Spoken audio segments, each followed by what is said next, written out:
بسم اللہ الرحمن الرحیم۔ رسول اللہ صلی اللہ علیہ وآلہ وسلم کی اللہ کے سامنے عاجزی۔ حضرت عبداللہ بن ابو بکر رضی اللہ تعالیٰ عنہ فرماتے ہیں کہ حضور صلی اللہ علیہ وآلہ وسلم زیتو مقام پر پہنچے تو اپنی سواری پر کھڑے ہو گئے۔ اس وقت آپ صلی اللہ علیہ وآلہ وسلم نے سرخ یمنی دھاری دار چادر سر پہ باندھی ہوئی تھی اور اس کا ایک کنارہ منہ پر ڈالا ہوا تھا۔ آپ حضور صلی اللہ علیہ وآلہ وسلم نے دیکھا کہ اللہ تعالیٰ نے فتح مکہ سے سرفراز فرمایا ہے، تو آپ صلی اللہ علیہ وآلہ وسلم نے اللہ کے سامنے عاجزی ظاہر کرنے کے لیے اپنا سر مبارک جھکا لیا، یہاں تک کہ آپ صلی اللہ علیہ وآلہ وسلم کی داڑھی مبارک جاوے کے درمیانی حصے کو لگ رہی تھی۔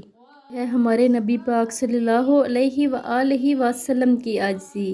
اگر ویڈیو اچھی لگے تو لائک، شیئر اور سبسکرائب کر دیں۔ جزاک اللہ۔